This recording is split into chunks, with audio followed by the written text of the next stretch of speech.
Hello mamas, Laura here, and today we are chatting about the role of a doula in the postpartum period. Enjoy!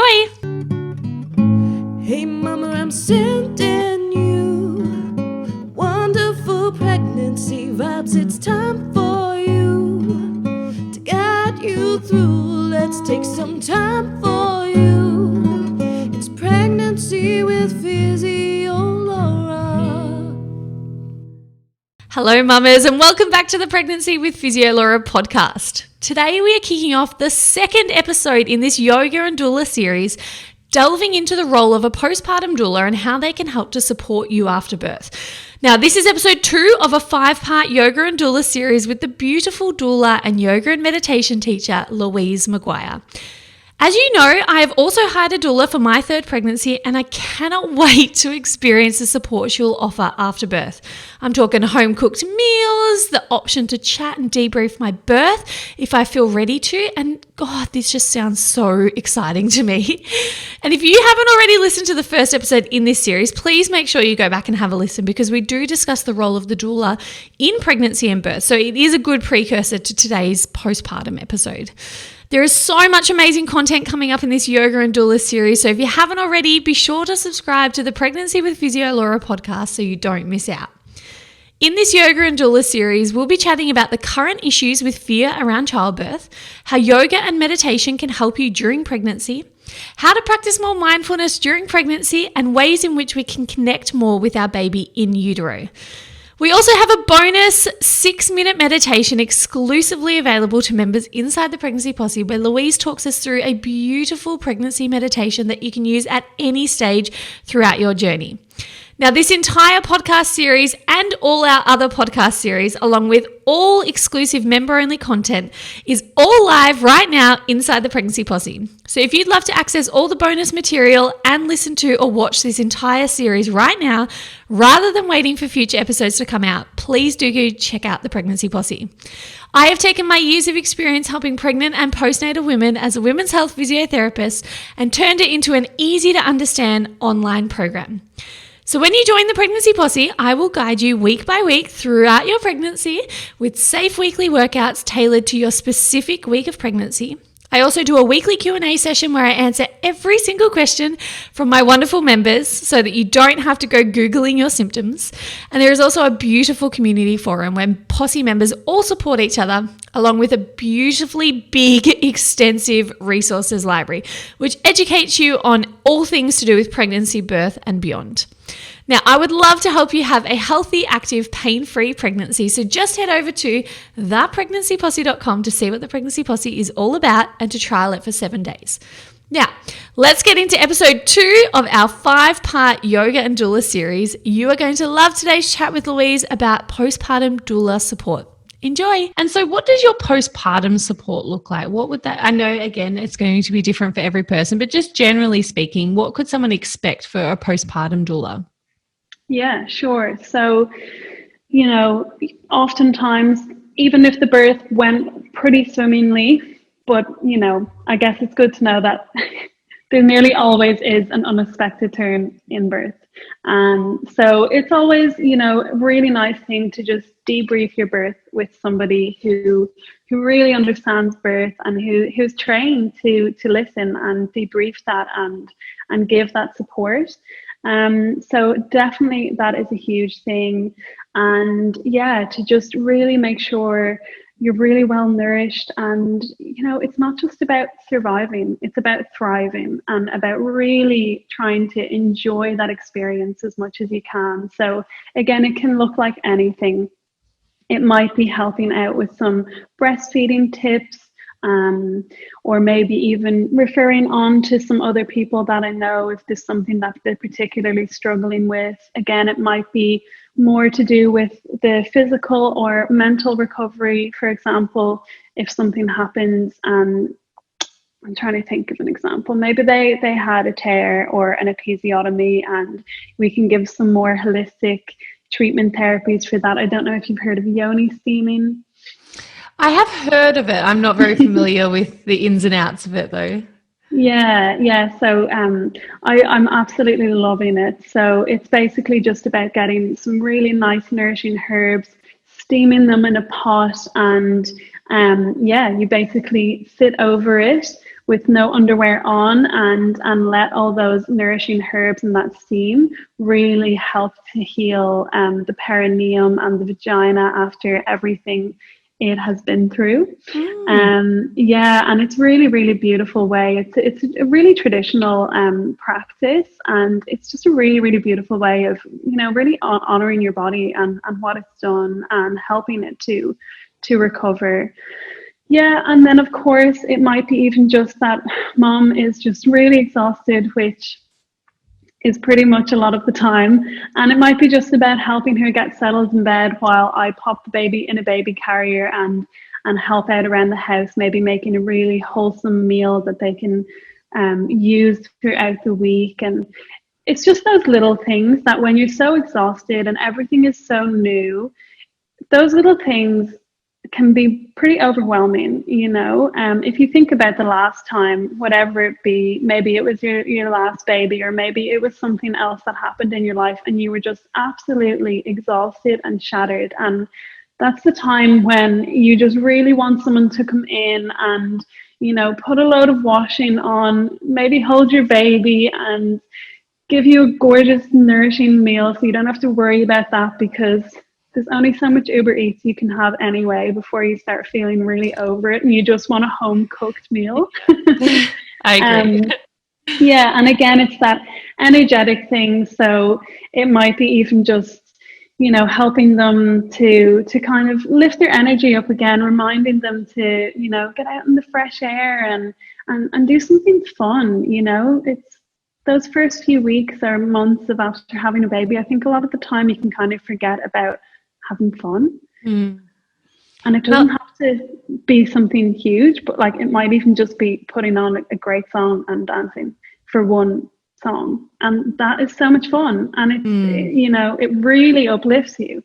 And I think that ties in with what you said before about helping mothers to thrive rather than just survive. And I think just changing the motherhood narrative, I think, is really important, because I do think there is that it's going to be hard, you're going to be tired and emotional, and things are going to be hard. And that's not saying that it's not, but I guess if you think something, it often does happen. Whereas if you change the narrative and you think, how can I inject fun? How can I inject rest? How can I inject like really nourishing my body into this narrative? And you'll probably find that you then feel nourished and rested and energetic and fun, just having those little examples. So I love that. I think that's a really good reminder amongst the slog of it all and the hardship of it all, that you can still inject fun and positivity. And I really like that. And I assume with the doula service, and obviously everyone's going to be different, but let's say you don't have a doula during your pregnancy or birth, you could still have a postpartum doula, couldn't you? Yeah.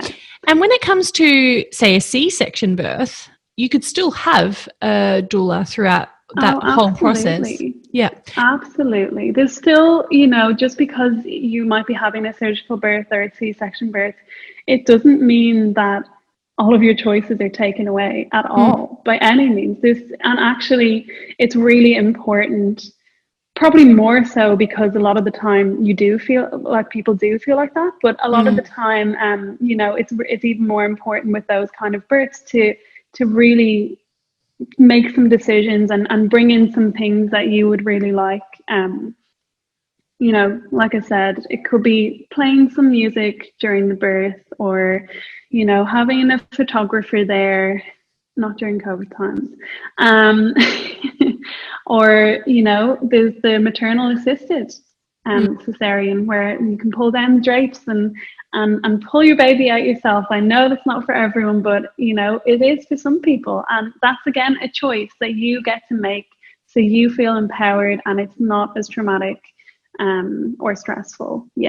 I think even what you just said about music is so powerful, because music, we know, is such a sensory experience. And if you can, instead of listening to your doctor talk about their weekend or whatever it is, the chit chat that might be happening, if you're instead hearing a song which is really emotive for you and lovely, that can change your entire experience. And it's such an easy thing to ask for or to be thinking about. So I love that. Yeah, exactly. I think that's really and good. actually, it's so nice, because in a surgical birth, you kind of it is a bit more structured. So you kind of know that moment that the baby is actually emerging into the world. So you can actually be like, this is the song I want my baby to be born to. Whereas in a more natural or vaginal birth, you know, I guess it might get a bit lost because at that end time, it's all just a bit of a, you know, I can't think of the word, but you know, there's a lot going on, and you probably aren't thinking about exactly what song is happening. But you can kind of plan that in a surgical birth, so that's really cool. Yeah. I imagine as a doula, like you've seen so many births and so many different births. Does it ever like wear thin on you? Do you ever lose that magic, or is every birth just as amazing as the other? Like you don't ever go, oh yeah, another baby's born. Like, is it still just the most exciting time, regardless of how many births you've attended? Yeah, it's honestly, I'm just kind of, after every birth, I'm just astounded at just how unique they all are. And, you know, it's kind of just like natural human tendency, I guess, as you're working with the couple when they're pregnant as well, to kind of think, oh, you know, maybe they remind me of that couple, and I know they really want that, so we can do this. And you do try and pull into it, but every time I'm reminded, like, no, this is just so individual. And yeah, it's just, I can't find any links between the births that I've been to. There's always something different. And it's just absolutely amazing. Yeah. Do you still remember the first birth you ever attended? Yeah, well, I had the first birth I attended as a nursing student doing my midwifery placement, which, yeah, was pretty different. And I wasn't really involved because I was more just, I guess, a bit of an observer and whatever. But the first birth as a doula was a really, really special one for sure. And yeah, for sure, one of my favorites. It was a home birth, and she's a hypnobirthing practitioner. So it was just really, really calm and relaxed. And honestly, like, my mind was just blown. And it just really, really affirmed what I wanted to do. And it was so funny because I had like read and explored, you know, natural birth, home birth, unmedicated birth. And I'd watched videos and I'd looked into resources, and I definitely thought that I fully believed it was possible, but until I was actually there, literally there, watching it all unfold, I realized it was actually still a very small part of my brain that thought it's just, they're probably cutting out parts of the birth, you know, that like, where I was just like, wow, this is possible, you know. And it really just ignited that passion in me even more to just continue to work in this area, because I really could see what was possible. And yeah, just how much that education, that preparation, and just how far it can go. I love that so much. And I think so much of it is that we don't see those births these days. Hollywood doesn't depict those sorts of births. And I don't know if you watched Emma Isaac's Instagram live birth this year. Did you watch that? That was the first time I'd seen like a proper in real life home birth that hadn't been edited or anything like that. And it shocked me at a couple of things, but how silent she was, first of all. I was like, wow, like, she's not screaming, she's not being really loud, she's really silent. And also how slow it was. So I couldn't peel my eyes off the screen, even though nothing happened for so long. But I thought they were really good reminders, and we just don't see this growing up. We're not in, the same tribal groups that we were, where we watched other tribe women birth. And so our understanding of birth is so different to that. So I think there's something really powerful in being able to actually see this these days. And I think social media really is helpful to allow us to visualize all sorts of different births, and listening to podcasts and different birth stories. I think it's so powerful. Yeah. I love that. There's actually a website called BirthTube, and it's just like live birth streams. I did not know this. World. Yeah, I looked at it a while ago, and I haven't gone back. It's Yeah, but they kind of just have like live stream births happening all the time. But like you said, it's kind of like, Wow. to actually, watch a birth from start to finish, it's hours and hours and hours. And even though, I tell all of my people that I work with, like, this is how long birth usually goes, especially first time moms, they're nearly always just like, wow, it was so long. And I'm like, Yeah. average hours, Yes. probably did really quite well. And And I think but that like you would said, breed a lot of impatience as well. And I did find myself watching Emma Isaacs and going, like, come on, hurry up, like, let's get things moving. And I think we're just impatient probably as a society anyway, but it's so good again to, when you're going into birth, to know the expectations that this isn't going to be 3 contractions and then you're ready to push. Like, this could be days. This could take so much longer than you expect. And so from a expectations point of view, it's really good to have that so that you're not disappointed, so that you're not 8 hours in and then losing steam because mentally you just didn't expect to still be in this position, still pregnant, still laboring. So I think that's really great. So birth tube, I'll have to look that up. That's so fascinating. Hey mamas, Laura here. Hands up if you think we should all have a postpartum support doula. Even if it is not specifically a doula, but your mum or your sisters or your friends who can help you to feel nourished after birth, I just think this is so, so important. I really believe if all women had access to this kind of postpartum support and not just appointments that make sure the baby is growing well, then I really believe the rates of isolation, depression, anxiety would surely plummet in the postpartum period. And I specifically love in this episode how Louise mentions women should be aiming to thrive in motherhood, not merely just survive. And I just could not agree with that sentiment more. So if you'd love to learn more from Louise, you can find her on Instagram at Louise_Maguire_. And I'd also love to hear from you over on my socials at PhysioLaura and let me know your favorite learnings from this episode. And if you are considering hiring a postpartum doula.